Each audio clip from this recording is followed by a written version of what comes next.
Euzu billahi mineşşeytanirracim. Bismillahirrahmanirrahim. Elhamdülillahi vahidil kahhar ve salatu ve selamu ala nebiyyinel muhtar ve ala alihi ve ashabihil ethar ve ala cemil enbiyai vel mursalinel ebrar. Rabbi şrah li sadri ve essir li emri ve ahlul ukdeten min lisani yefkahu kavli. Rabbi zidni ilmen ve fehmen ve elhiqni bis salihin. Esselamu aleyküm ve rahmetullahi ve berekatuhu değerli kardeşler. Aleykümselam ve rahmetullahi ve berekatuhu. Allah Azze ve Celle bir daha hamd senalar olsun, bizleri yeniden öz zikri ve nuru etrafında bir araya topladı. Hakikaten Allah'ın ayetleri insanın önünü aydınlatan, insanın geçmişini səlim ve sağlam edən ve ona doğru yakınlaşmakta bütün vasiteleri kul için asanlaştıran en önemli ünsürlerden birisidir ki, kişi eğer o ayetlerden sapasağlam sarılarsa, ki Allah Azze ve Celle buna sağlam kulpa yapışmak deyir, sağlam kulpdan tutunmak deyir. Həqiqətən də o istediği yere, yani niyet etmiş olduğu o mənzilə uca Allah'ın inayeti ilə tez zamanda çatmış olar. Allah Azze ve Celle bizleri tövfik ettiği bu yolda müvəffəq etsin. İmam Nəvəvi rahmetullahi aleyh bilirsiniz ki, bir bölmə açılır, bir bölmənin içində müəyyən məktəbin dərsləri gedir və bir neçə zikir dersimizin öncesinde bir bölme açıldı. O bölmeler nedir? Kişinin əxlaqının gözəlliyi, çirkinliklərdən, yani əxlaq adına, xislətlər adına bütün çirkinliklərdən bəridə durması və yaxşılıqlar adına olan bütün şeylərə yaxınlaşması, yani birrə sahib olması ve fucurdan uzak durması. Ve bugün İmam rahmetullahi aleyh bizlere xətaları bağışlayan birisi olmağı öyrədir Allah'ın ayetləriyle. Cahillərə bu xüsusda uymamağı öyrədir. Kardeşler, ümumiyyətlə insanoğlunun mizacında belə bir şey var. İnsanoğlunun mizacında qəzəb deyə, insanoğlunun mizacında daxilində keçirilmiş olduğu hissləri biruzə vermək, yəni çölə yansıtma deyə bir ünsürlər var, bir belə deyək, xislət forması var ki, Allah Azze ve Celle öz kitabı ilə, öz şəriəti ilə bunun qarşısını alır. Məsələn, biz bilirik ki, bugün ümumiyyətlə nəzər salsaq ki, hamımız sosial platformalar vasitəsilə bunlardan xəbərdarıq. İnsanlar bir-biri ilə tıxac zamanı siqnalın üzərində, siqnal vermənin üzərində və yaxud da başqa bir nüanslarda, başqa bir hallarda bir-birindən çox asanlıqla dalaşa biləcək bir hala gəlirlər. Yani sen niye signal verdin, sen niye sesini kaldırdın, sen niye mənə baxdın, sen keçsin ayağımı tapdaladın, sen çiyin vurdun vesaire və ilaxır. Allah Azze ve Celle ayet cəllələrlə bunun qabağını alır. Allah Subhanahu taala bizlərə bağışlayan tərəf olmağı öyrədir. Allah Subhanahu taala bizlərə eğer birisi sənə qəsdi şəkildə belə bunu edibsə, onlara uymamağı öyrədir. Və Rəbbimiz ayet cəllədə bizlərə bunu başa salır. Və İmam rahmetullahi aleyh bu xüsusda bizə ilk olarak El-A'raf suresi 199. ayette uca Allah'ın kəlməsini belə çatdırır. Estağfirullah. Rabbimiz Subhanahu ve Teala buyurur ki, sen bağışlama yolunu tut. Yani senin başına bu kimi hallar geldiği zaman birisi səni qəsdi şəkildə səni qəzəbləndirəcək, səni istiqamət üzere niyetləndiyin o müstəvidən çıxartmaq istediği zaman sen bağışlanma yolunu tut.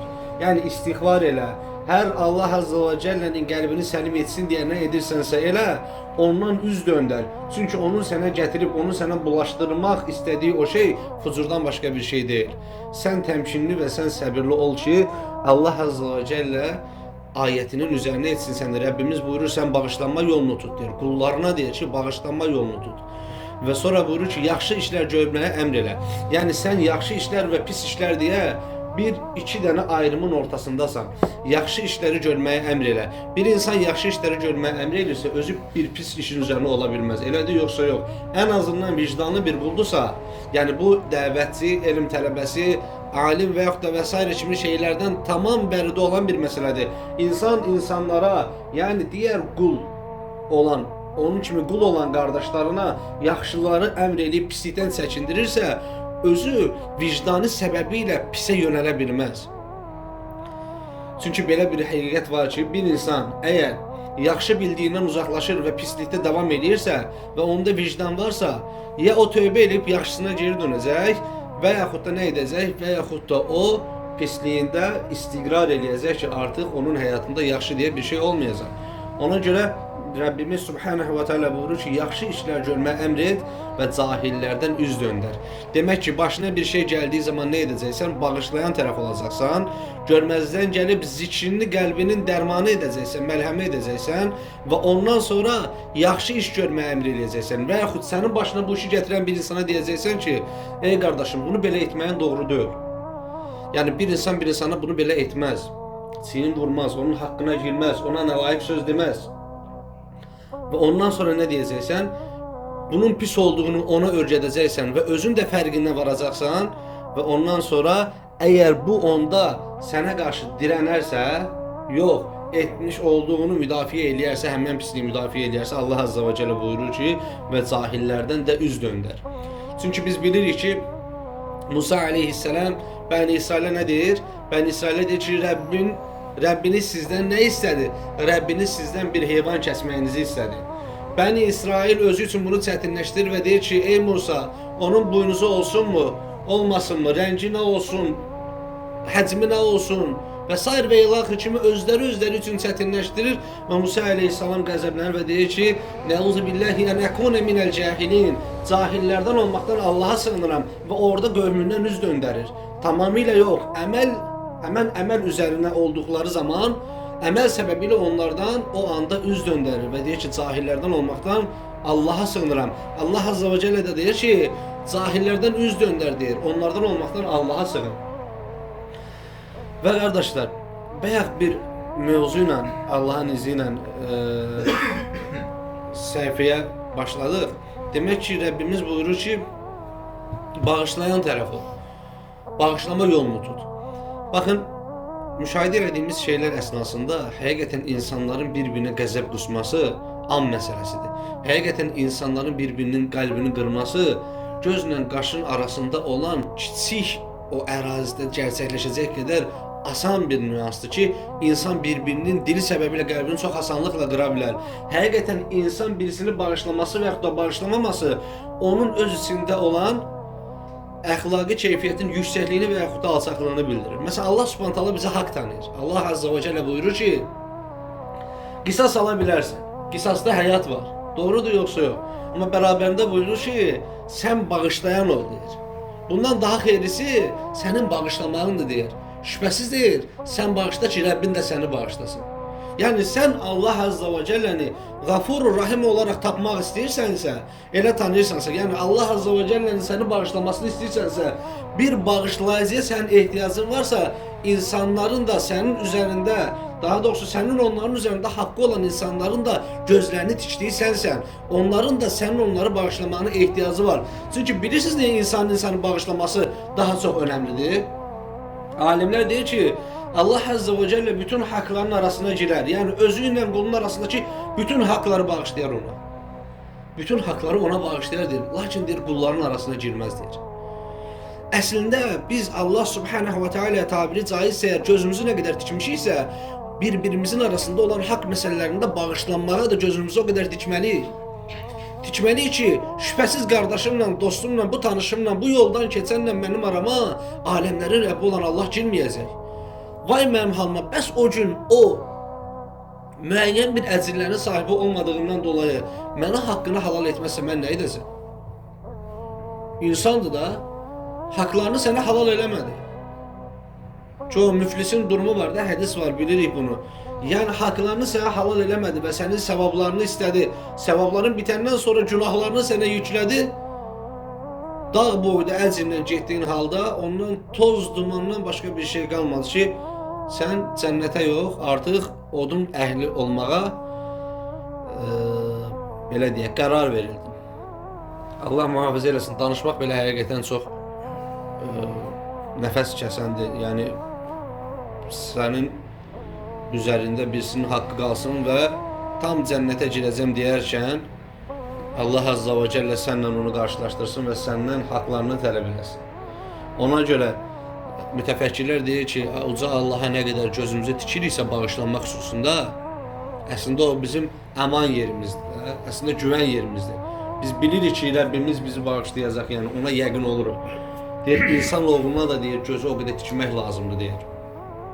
İnsanoğluna da gözü tikmək lazımdır deyir. insan oğlundan halallıq alıb ondan əfv diləmək lazımdır. Ki o sənə haqqını halal etsin və səni əfv eləsin. Və Allah Azza və Cəllə bağışlamağı belə zümrələrə bölür. Baxın, belə deyək, xətir qalmasın deyə müəyyən bir ağsaqqalların, müəyyən bir məsələsində İslami müstəvidə olan böyüklərin, bir alimlərin, tələbələrin araya girməsi ilə iki nəfəri barışdırmaq istəyən insanların barışmağına baxın. Məsələn, neynirlər? Falan kəsin, məsələn, bu müəllimin haqqı keçib də bağışlamaq üçün referans olub, araya girib, ona görə mən bunu bağışlayayım. Buna nə deyirlər? Yəni falan kimisə xətri qalmasın deyə bağışladım onu. Anlaşıldı mı? Allah Azza və Cəllə belə bağışlamaq istəmir ama. Allah Azza və Cəllə ayət-i kərimədə buyurur ki, estağfirullah. Buyurur ki, "Fasfahis safha vel cemil." Buyurur ki, hələlik onları alicənablıqla bağışla. Allah Azza və Cəllə buyurur ki, yəni burada buyurur ki, cəmilə, yəni gözəl şəkildə bağışla. Allah Azza və Cəllə orada buyurur. Buyurur ki, alicənablıqla bağışla. Yəni kimlərsə araya girib deyə yox. Allah Azza və Cəllə istəyir deyə bağışla onları. Anlaşıldı mı? Əcrini Allah'tan umaraq onları bağışla. Əgər belə olduğu təqdirdə sən öz haqqını gözəl şəkildə icra etmiş olacaqsan. Yoxsa kimlərsə bayaq da təkrar dediyimiz kimi təkrarlayacaq olarıqsa əgər biriləri araya girdi deyə, bir alim, bir böyük şəxsiyyət araya girdi deyə kimsə bağışlama. Deyir bağışlayacaqsansa Allah üçün bağışla. O səbəb ola bilər. Amma orada belə qəlbin mutmain olsun deyə ona deyirsən ki, mən səni aləmlərin Rəbbi olan Allah üçün bağışladım. Yəni uca Allah'tan daha şəxsiyyət, uca Allah'tan daha görkəmli, uca Allah'tan daha üstün olan bir kimsə yoxdur ki, mən səni onun rızası üçün bağışladım. Onun ayətidir deyə bağışladım. Onun əmridir deyə bağışladım. Rəbbimiz buyurur ki, hələlik onları alicənablıqla bağışla. Burada aydın kimsələr deyir ki, yəni hikmət sahibi kimsələr deyir ki, ayətin o nüzul səbəbi ora aid olsa da, yəni Allah Resulü sallallahu aleyhi və səlləmin bağışlamasına aid olsa da, buradan insanoğlu, yəni ümmətin fərdləri də özlərinə pay çıxarda bilərlər ki, alicənablıqla, yəni üstünlük belə deyək, sərgiləmədən, yəni mən səni bağışlayan tərəfəm deyə, mən səni bağışlayıram, yəni itici olmadan, kobudluq sərgiləmədən, yəni bağışlayan tərəf necə olmalıdır? Baxın, zəkat vermə məsələsinə baxın bir dənə. Həqiqətən, müsəlmanın rəngi budur. Zəkatını deyir, verəcəksən deyir, alimlər deyir. Və alan tərəfə deyəcəksən ki, Allah səndən razı olsun, bunu məndən qəbul etdiyindən dolayı. Yəni, bağışlamaq da elə bir şeydir ki, az qalırsan ki, qarşı tərəfə deyəsən ki, Allah Azza və Cəllənin ayətini mənə yaşatdığından dolayı Allah səndən razı olsun. Mən səni bağışladım, Allah da səni bağışlasın. Belə olmaq lazımdır. Yəni bu iştiyaqda olmaq lazımdır. Bu hissdə həyəcanda olmaq lazımdır. Məsələn, biz işə həqiqətən tərs prizmadan baxırıq. Biz doğru argumentlərlə axirət pəncərəsinə yaxınlaşmırıq. Bir insan sənə 2 dəfə, 3 dəfə zəng vurursa, sən avtomatik deyirsən ki, yəni özündən bir ixtiyar deyirsən ki, nə oldu, bunda ancaq adama işi düşəndə yığır. Əslində sən bilsən nə reaksiya verməsən. Deməlisən ki, Allah Azza və Cəllə mənim üçün əcr pəncərəsi açır. Və bu qardaşı da ona vəsilə eləyir. Allah Azza və Cəllə bu qardaş vasitəsilə mənə xeyirlər vermək istəyir. Anlaşıldı mı? Ya ona maddi, ya fiziki, ya da dua ilə yardım eləyəsən. Başqa da bir şey eləməyəsən usta. Və bunların heç biri sənin deyil. Yəni işin belə təbəssüm etdici tərəfi də bunların heç biri sənin deyil. Yəni nə maddi, ya nə dua, nə də fiziki tərəfi. Yəni Allah Azza və Cəllənin sənin üzərində təsarrufudur ki, yenə də o səni yönləndirir, əcr sahibi etməkdən ötürü birisini sənə nə edir, göndərir və sən bu məsələyə belə baxmalısan ki, Allah mənə birisini göndərdi ki, məni əcr sahibi eləsin və məni özünə yaxınlaşdırsın. Allah Azza və Cəllə əfv edən tərəfin üzərində dayanır və bizləri əfv edən tərəf olmamızı istəyir. Bu, ailə içində də belədir. Yoldaşınla, münasibətli olduğun birisi ilə, övladlarınla, dostlarınla, qardaşlarınla, valideynlərinlə, əgər bir-birinizə haqqınız keçibsə, əgər sənin qəlbini qırıblarsa, əgər bunlar onun fərqində deyillərsə belə, onlar onun fərqində olana qədər olsun belə onları incitməyəcəksən ki, sən mənim haqqıma girmirsən, bundan dolayı mən səni incidirəm. Yox. elə gözəl əxlaq sərgiləyəcəksən ki, Rasulullah sallallahu aleyhi ve sellem buyurur, deyir ki, elə üstün vəsiflərin sahibi olacaqsan ki, deyir, səni öldürməyə gələn səndə diriləcək. Subhanallah. Səni öldürməyə gələn deyir, səndə diriləcək. Səninlə qarşılaşacaq, diriləcək. Səni müşahidə eləyəcək. Sən ağzından çıxan sözlər, sənin feili hərəkətlərin onun həyat torpağına su olacaq və o su ilə qidalanacaq. Və Allah Azze ve Celle bizə haqqlarımız üzərində haqqımız olan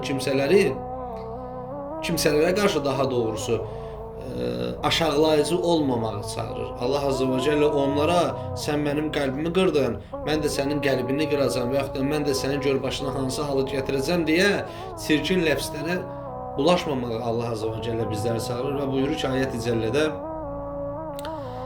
Estağfirullah, onları əfv edib cəzalandırmaqdan əl çəksinlər. Məgər Allah gör subhanallah deyir ki, məyər Allahın sizi günahlarınızı bağışlamağını istəmirsiniz? Bayaq toxunduğumuz yer. Sən deyir bağışlamırsan, amma Allahdan bağışlanmaq istəyirsən. Məsələn, biraz daha şaxələndirək, sən ayıb örtmürsən, Allahdan ayıblarını örtməyini istəyirsən. Sən yardım eləmirsən, Allahdan sənə yardımcı olmağını istəyirsən. Bunların heç birini etməyən, bunların heç birinə səy göstərməyən sən Allahdan necə bir şey ümid eləyə bilirsən? Yəni bu səfehlərin psixologiyasıdır. Səfehlərin aldanışıdır. Sən Allah üçün bir şeylərin içində olmursan, amma istəyirsən ki, Allah sənin üçün bir şeylərin tabiri caizsə, yəni bir sənə faydaların içərisində olsun, fayda verməyin içərisində olsun. Sənin insanlara etmədiyini Allah Azze ve Celle sənə qarşı daima aralıqsız və əksiksiz etsin.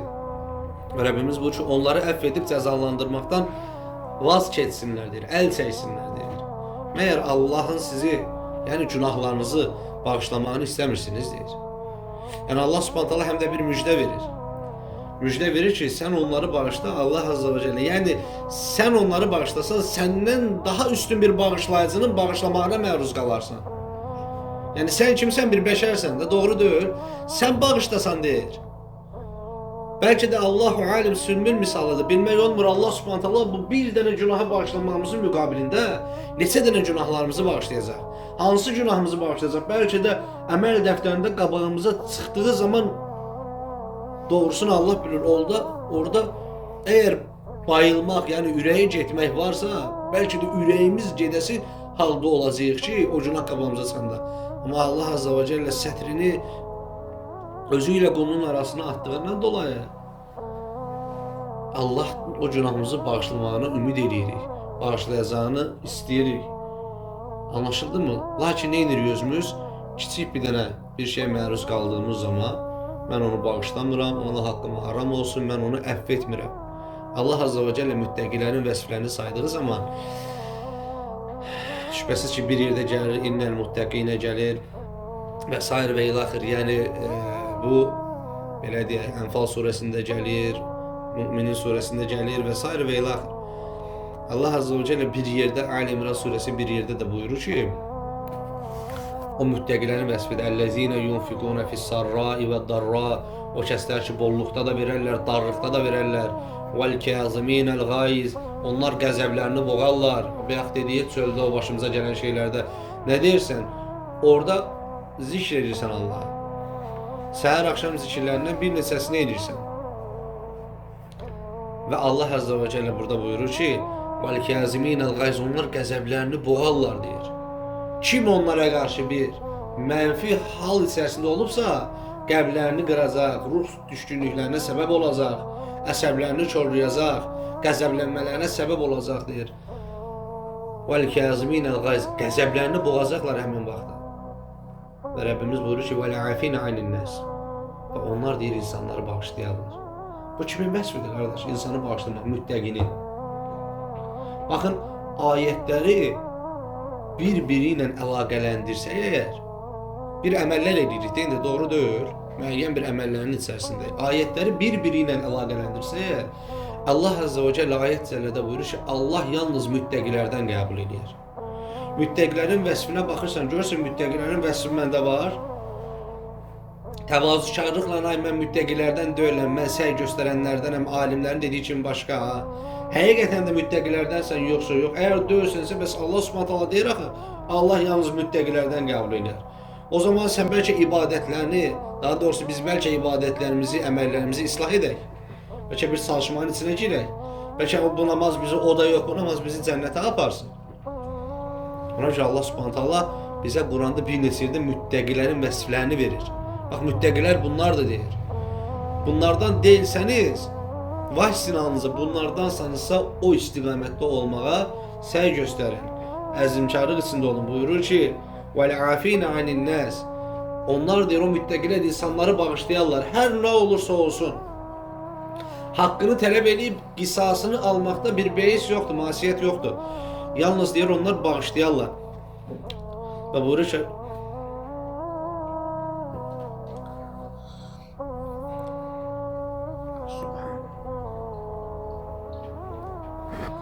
Allah Azze ve Celle buyuruyor ki Vallahu yuhibbul muhsinin Andolsun ki Allah bağışlayanları sevir, muhsinleri sevir. Bakın bu Allah'ın sevgisini cəlb edən ayət. Bakın deyir ki Vallahu yuhibbul muhsinin Andolsun ki Allah bağışlayanları sevir. Kardeş, seven tərəf olarak Allah bize yetmir mi? Yani həqiqətən də Allah bizi bağışlasın. Allah Azze ve Celle bizi dərəcələrimizi artırsın qatında və mələklərin yanında bizimlə öyünsün. O qulma bakın. Məsələn, Allah Azze ve Celle'nin bir mələyinə desə ki, ona verdiğim şəfqəti, ona verdiğim hissi, həyəcanı, ona vermiş olduğum bütün insanoğluna ait olan şeyler ne varsa sizə versəydim, siz onu bağışlayardınız o kimsəni. Bu necə də çətin bir yükün altından qalxdı. Necə də böyük bir fədakarlıq elədi. Ne üçün? Uca Allah'ın sevgisini üzerine hasıl olması üçün. Və Rəbbimiz növbəti ayətdə buyurur ki, əlbəttə hər kəs səbr edib bağışlasa, onun bu hərəkəti çox bəyənilən əməllərdəndir. Baxın, biri var fərdi olaraq İslam mənsubu olub bağışlamaq. Bir de var Allah Azze ve Celle burada cəmiyyətə toxunur. Allah Azze ve Celle burada bütün insanlığa toxunur. Deyir ki, hər kəs səbr edib bağışlasa. Yani İslam mənsubu olmayan kimsələr də bir-birini bağışlasalar, cəmiyyət daha rəfah içində olar. İnsanlar birbirine karşı daha ədalətli olarlar. İnsanlar birbirine karşı daha hoşgörülü olarlar. Yani bir hal əsnasında, qardaş, eybi yox, bunun maddi tərəfi nədirsə, bunu aramızda danışaq. Qalan bilə-bilə olmadı ki, məsələn. Və yaxud da mən sənə mane oldum, sən xəstəm vardı, arası çatmalıydın və s. və ilaxır. Yəni dünyalıq diyaloqda insanların birbirinin arasında cəryan edən danışmalardır bunlar, müzakirələrdir ki, bunlarda deyir, kim deyir, hoşgörülü olsa deyir, qarşı tərəf ona qarşı bir qəbahətlidirsə, bağışlasa, Allah Azze ve Celle buyurur ki, bu çox bəyənilən bir əməldir. Anlaşıldı mı? Və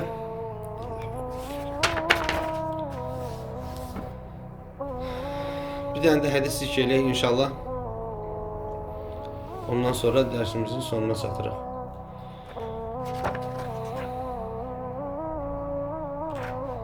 Nəbi sallallahu aleyhi ve sellem Ebu Hüreyrədən rivayət olunan hədisdə buyurur ki, Rasulullah sallallahu aleyhi ve sellem belə buyurdu. İgid güləşdə rəqibini məğlub edən deyil, əsl igid qəzəbləndiyi zaman hirsini boğan adamdır. Yəni əsl igid güləşdə rəqibinin kürəyini yerə vuran yox, onu məğlub edən yox, qəzəbləndiyi zaman qəzəbini boğan kimsədir. Yəni bu istəyir soyuq suyunu dəstəmaz almaqla olsun, istəyir uca Allahın ayətlərini və yaxud da Nəbisi sallallahu aleyhi ve sellemin sünnət-i səniyyəsini zikr etməklə olsun, qəzəbini həmən halının üzərindən atan kimsədir deyir, əsl igiddir. Allah Azze ve Celle sevdiyi, bəyəndiyi zümrənin sahibinin o kimsələr, o kişilərin olduğunu söylüyor. Allah Azze ve Celle'dən təmənnimiz oldu ki, bizi də onlardan eləsin. Amin. Və axir və davana elhamdülillahi rabbil ələmin.